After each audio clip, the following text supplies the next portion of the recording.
मैं माननीय प्रधानमंत्री जी से एक बात कहना चाहूँगा, एक गुज़ारिश करना चाहूँगा कि अगर आपको इतना ही दिक्कत है दलितों से, हमारे लोगों से, कि आप हमारे को एक नया राज्य एक देते हैं, हमारा एक नया राज्य बना के देते हैं। खाली हमारे लोग हों, जहाँ हमारे ही चले, जहाँ हमारा प्रधानमंत्री हो, जहाँ हमारा सीएम हो, जो हमारे नेतागण हो, जो हमारा क्या नाम है मिनिस्टर हो, तो वो क्या होगा, वो हमारे लिए काम करेंगे।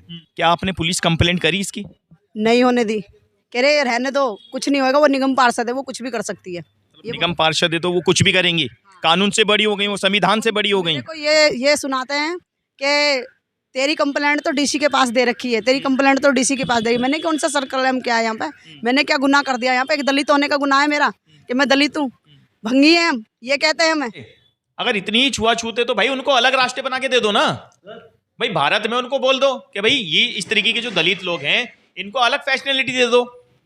भाई इनके रेलवे स्टेशन अलग बना दो, इनके हॉस्पिटल अलग बना दो, जो यूनिवर्सिटी है वो अलग बना दो, इनकी सरकार अलग बना दो, खत्म कहानी। भाई आपको दलित से अगर इतनी दिक्कत है, गवर्नमेंट को ये करना चाहिए, भाई इनको इनका अधिकार दे दो, खत्म कहानी।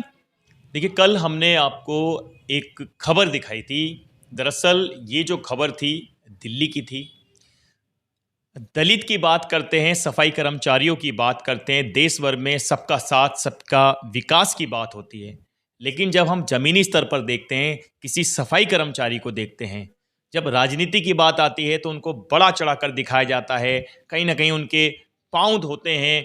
और एक पॉलिटिकल से अगर मैं उनके नज़रिए से देखूं तो उनको बहुत बड़ा चढ़ा के दिखाने की कोशिश की जाती है। कल मंडावली की एक घटना आई, निगम पार्षद हैं बीजेपी से, वो कहती हैं कि क्या ये जो तुम्हारे कपड़े हैं, क्या ये एक सफाई कर्मचारी के कपड़े हैं?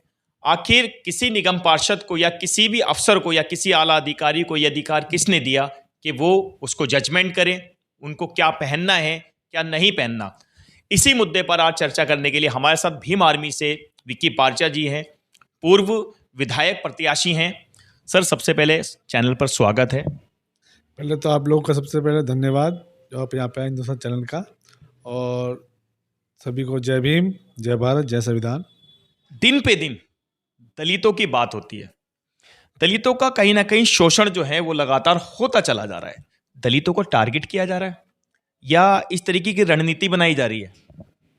सर ये कहीं ना कहीं ये जो उनकी मानसिकता है लोगों की, ये जानबूझ के लोग कर रहे हैं, जानबूझ के हमारे लोगों को नीचा दिखाने का काम कर रहे हैं। भाई अगर आप निगम पार्षद बन चुके हैं, वहाँ पे जो निगम पार्षद रही है वहाँ पे है श्रीमती शशि चंद्रा जी हैं, जिन्होंने हमारे एक सफाई कर्मचारी हैं, मंडाली वार्ड में काम करते हैं, उनको उनके कपड़े पहनने पर उनको आपत्ति जताई कि भाई तुम ये कपड़े क्यों पहनते हो। तो मतलब कि हम क्या यहाँ पे हमारे जो लोग हैं उनको आज के कपड़े पहनने का अधिकार नहीं है, जिसको अधिकार के लिए हमारे बाबा साहब ने इतना संघर्ष करा, इतना संघर्ष करने का आज में नौकरी करने का अधिकार है, कपड़े पहनने का, अच्छे घर बार रखने का अधिकार है, गाड़ी रखने का अधिकार है, अच्छे घूमने फिरने का अधिकार है, वो सारे अधिकार धीरे धीरे लोग छीनते जा रहे हैं हमारे साथ। जैसे सर पुराना जो दौर था, 1800 का जो दौर था, वो हांडी लटका देना और वो झाड़ू मतलब लटका देना, क्या मतलब संविधान जो है और जो लोकतंत्र है वो कहीं ना कहीं अब लोकतंत्र की हत्या नहीं हो रही है क्या? नेता मतलब तय करेंगे सफाई कर्मचारी को क्या पहनना है क्या नहीं पहनना। जब उन लोगों पर कहीं बरसात होती है, दरअसल सफाई कर्मचारी को तो सर कोई कमरा भी नहीं दिया जाता कि वो कपड़े बदल ले। अगर बरसात होती तो वो भीगता रहता है, उसके पास तो ये भी नहीं कि आराम से वो स्टे कर ले। ये बात आपकी सही है। अभी जो सफाई कर्मचारी जितने हमारे लोग यहाँ पे काम कर रहे हैं, उनके पास में पूरी फैसिलिटी भी नहीं है। और ऊपर से उनके ऊपर में इतना, अभी मैं देख रहा था, आपको बता दूं कि अभी छुट्टी वाले दिन भी सफाई कर्मचारी को बुलाया जाता है। पटपड़गंज में भी अभी एक वीडियो मैंने देखी, उसके अंदर में सफाई कर्मचारी थे जिनकी ऑलरेडी छुट्टी थी, उनको जबरदस्ती बुलाया गया धोस धमकी देके, अगर नहीं आओगे तो आपकी नौकरी से आपको हटा दिया जाएगा। अच्छा, उस महिला को भी सर धमकी दी जा रही है कि तुम्हें हटा देंगे और तुम्हारा ट्रांसफर करा देंगे, डीसी ने ऊपर से ऑर्डर है। और जहां तक कि उसने पुलिस कंप्लेंट तक नहीं की है इसी डर के लिए कि उसको नौकरी से हटा दिया जाएगा। मैं कहता हूँ हमारे लोगों के ऊपर देखो क्या हो, पहले तो हमारे लोगों की बेइज्जती करते हैं, अब बेइज्जती करने अगर वो अपनी बात उठाने की बात कर ली तो उसको कहीं ना कहीं उसको धोस दिया जाता है, उसको डराया जाता है कि भाई तुम्हारी नौकरी से हटा देंगे, तुम्हें भगा देंगे, या फिर तुम्हें यहाँ से हटा के कहीं ऐसी जगह भेज देंगे जहाँ पे तुम नौकरी करना भारी पड़ देंगे कर देंगे। इस तरह की कहीं ना कहीं जो मानसिकता के जो लोग हैं, खासकर सारे लोग जो बीजेपी में ही क्यों मिलते हैं। आपने देखो जितने भी अब घटनाएं देख लो, अभी यूपी के अंदर देखो, सबसे ज़्यादा घटना कहाँ यूपी के अंदर जातिवाद की घटनाएं होती हैं। मैं देख रहा हूँ जब से बीजेपी सरकार दिल्ली के अंदर आई है, और दिल्ली के अंदर भी ये हालात जो है बदलने लगे हैं। सब अब लोग जो हैं हमारे लोगों को कहीं ना कहीं उनकी जो मानसिकता जो चेंज होती जा रही है। जो पहले दौर था, जो कभी हमारे पूर्वजों ने देखा होगा, छुआछूत का दौर था, उसको पहनने ओढ़ने का तक का उनको क्या नाम परमिशन नहीं थी, खाने तक की परमिशन नहीं थी, उनको रहने तक की परमिशन, उनके गांव जो है गांव से बाहर को जगह दी जाती थी बनाने के लिए। सर अभी भी विक्की जी, अभी भी अगर हम जैसे देखें तो कितने गांव की खबर आती है, खासकर उत्तर प्रदेश में से खबर आती है कि भाई फलाने की दलित था, अगर उनके बारातें निकालते हैं तो उनको घोड़े से उतार दिया जाता है। ये आज भी चल रहा है। ये इतना समय बदल गया, इतने 70-75 साल से ऊपर हो चुका है देश को आज़ाद हुए, मगर मुझे लगता है देश अभी आज़ाद हुआ ही नहीं है। अगर देश आज़ाद भी हो गया तो कहीं ना कहीं जो हमारे जो लोग हैं वो आज भी उसी पीड़ा से जी रहे हैं जो आज से पहले कभी जी रहे थे। तो क्योंकि देश तो आज़ाद हो गया है, मगर देश के साथ में जो लोग हैं वो अभी तक आज़ाद नहीं हो पाए, क्योंकि मानसिकता से तो अभी तक वो पीड़ित ही। देखिए, दरअसल हमने आपको एक स्टोरी और दिखाई थी। हरियाणा के अंदर एक नाबालिग बच्चा जो वाल्मीकि समुदाय से आता था, दलित कहते हैं, पता नहीं कैसे कैसे शब्दों से इनको संबोधित किया जाता है, बोला जाता है। अचानक उसके पीछे कुछ जो कार सवार थे वो कुछ नशीला पदार्थ का सेवन कर रहे थे। उसी दौरान वो बच्चे गाड़ी से टकराते हैं। गाड़ी से टकराने के बाद विक्की जी उन लोगों पर वो गाड़ी चढ़ाने की कोशिश करते हैं।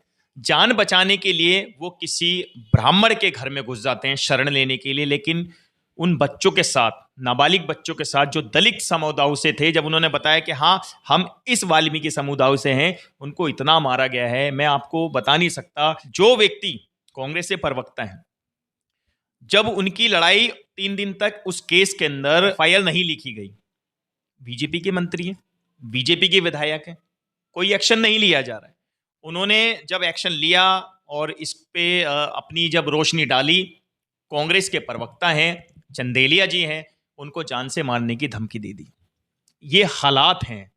और यही मंडावली का अगर मामला लें, सेम हालात आ रहे हैं।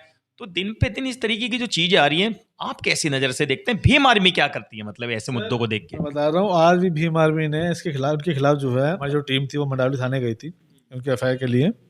और अभी बता दो, कुछ समय पहले भी वहाँ पे एक ऐसी घटना घटी थी। वो बीजेपी का ही कार्यकर्ता जिसने क्या नाम है एक दलित लड़के को मारा था, जब वो क्या नाम है फुटपाथ पर क्या नाम वो एक दुकान लगाता था, उसके ऊपर भी उन्होंने हमला करा था, जानलेवा हमला करा। उसके ऊपर भी भीम आर्मी ने एक्शन लिया, तब जाके उनको पकड़ा गया। ठीक है, आज ये भी देखो कहीं ना कहीं जो भीम आर्मी है संगठन है, जो ये काम जो कर रहा है, ये कहीं ना कहीं हमारे बहुजन समाज के ऊपर काम कर रहा है। और सबसे तेजी से काम जो कर रहा है यही कर रहा है, क्योंकि आपको पता होगा सिर्फ कहीं भी कोई भारत देश के अंदर कोई भी अगर किसी को कोई भी परेशानी आती है ना, वो सबसे पहले आज के टाइम में पुलिस को फ़ोन नहीं करता है, वो भीम आर्मी को फ़ोन करता है, क्योंकि पुलिस में जाने के बाद में वो कार्रवाई नहीं करते। विक्की जी, जैसे भारतीय जनता पार्टी का शासन है, विधायक भारतीय जनता पार्टी के हैं और पार्षद हैं और भी इत्यादि बहुत अध्यक्ष हैं, अलग अलग जगह जैसे होता है, लेकिन कुछ चीज़ें मेरे को कहीं ना कहीं समझ में नहीं आती। अगर मैं मीडिया के माध्यम से देखूं या पॉलिटिक की नज़र से देखूं, विधानसभा में शपथ लेते हैं, मुद्दे उठाए जाते हैं बड़े बड़े। तो क्या शपथ के दौरान, मैं आपसे भी ये सवाल पूछना चाहता हूं, जब एक विधायक, जब एक पार्षद या एक मुख्यमंत्री, चाहे वो प्रधानमंत्री हो, जब वो शपथ लेते हैं तो वो सर्व समाज की शपथ लेते हैं, उसमें ना जाति की उसमें कुछ अलग होती है। लेकिन जब बात आती है दलित की, क्या दलित का संविधान नहीं है?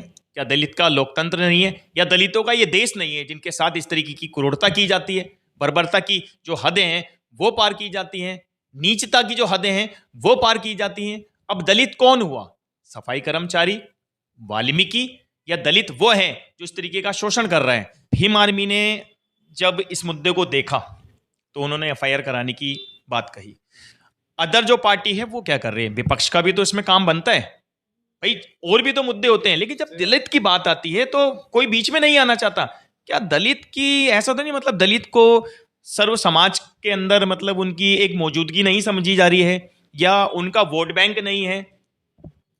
मैं अपने अच्छा सवाल पूछा है, मैं बताना चाहता हूँ। देखो, दलित को ज़्यादातर ये लोग क्या करते हैं, जितनी भी पार्टी के लोग हैं, मैं देख रहा हूँ, चाहे आम आदमी पार्टी हो, चाहे कांग्रेस हो, चाहे बीजेपी हो, जो भी पार्टी हो, वो कहीं ना कहीं उनको खाली उन्होंने वोट बैंक बना रखा है।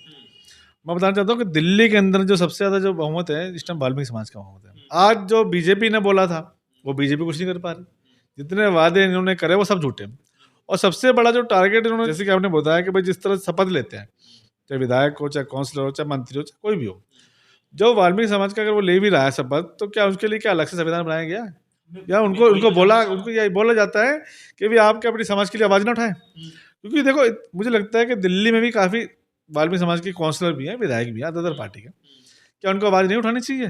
वो कहीं ना कहीं वो पल्लू से बंधे हुए अपनी पार्टियों के पल्लू से, जिसमें कि वो अपनी समाज की बात रख ही नहीं पा रहे।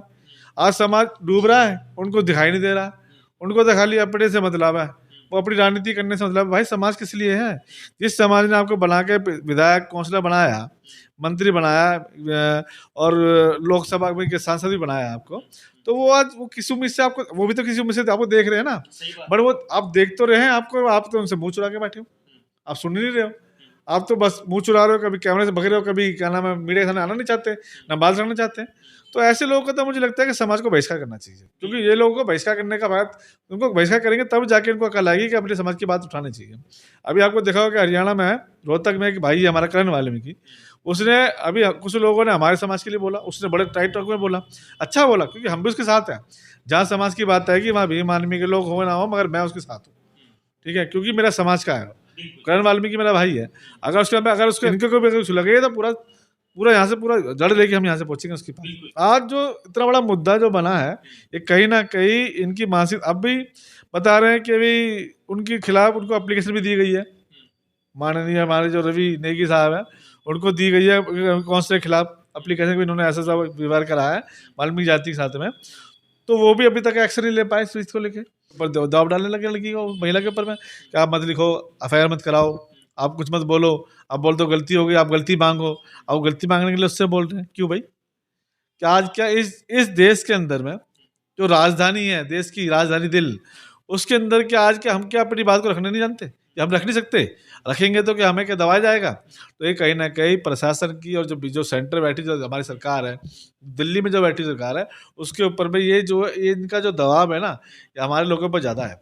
अच्छा सर, एक चीज और, दिल्ली में नहीं, पूरे भारत की बात करूंगा, अदर समुदाय होता है, अदर समुदाय के बच्चों के साथ या उनके घरों पर या उनके मठ मंदिरों पर अगर इस तरीके की बात होती है सर, थाने फूंक दिए जाते हैं, पार्टियों पर दबाव आ जाता है, रातों रात, रातों में कोर्ट खुल जाते हैं, फैसले बदल जाते हैं। इसी देश में होता है, इस देश में होता है, इसी संविधान में होता है। भारत का एक ही संविधान है, ऐसा तो नहीं अलग अलग, लोकतंत्र भी एक है, मूल्य निवासी भारत के ही हैं। लेकिन ये जो भेदभाव हो रहा है, ये दलितों के साथ क्यों हो रहा है?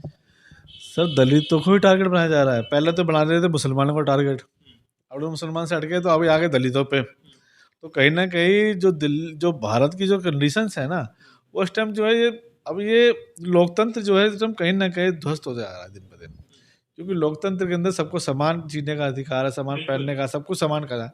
और इसी चीज़ के लिए बाबा साहब ने इतना बड़ा संविधान लिखा कि भाई जो जाति जो है वो प्रायोरिटी नहीं रखती है। अब जो भारत का जो संविधान कहता है कि कौन आप पहले भारतीय है, जाति तो बात की बात है, ये तो बनाई चीजें हैं, इंसान ने बनाई चीजें, जाति धर्म सारे सब इंसान के बनाए हैं। बस सबसे पहले तो इंसान की तो वैल्यू करें। आज जो है भारत देश के अंदर में ये जो कुछ पार्टी के जो लोग हैं, जो पार्टियों के अंदर मानसिकता है, वो कहीं ना कहीं हमारे आज भी दलित ही बोलते हैं। क्यों बोलते दलित, क्यों बोलते SC ST, क्यों बोलते वाल्मीकि, क्यों बोलते जाटव, क्यों बोलते खटी? ये दलित के नाम से क्यों जाना जाता है? हिंदू बोलते हैं, वोट के टाइम पे तो हिंदू, और जब क्या नाम है किसी को जब सम्मान की बात आए या किसी अधिकार की बात है तो दलित है। तू नहीं बैठेगा यहाँ पे, तू नीचे बैठेगा, तू घोड़ी पे नहीं चढ़ पाएगा, तू मूंछ नहीं रख पाएगा, तू किसी के आगे बोल नहीं सकता, तुम्हारा अधिकार है ही नहीं ऊपर बैठने का, तुम नीचे बैठ के काम करोगे। सर एक चीज और बोलना चाहूंगा, इस मामले को लेकर भारतवर्ष में कोई संविधान यात्रा निकालता है, कोई वोट जोड़ो यात्रा निकालता है, हिंदू राष्ट्रीय यात्रा।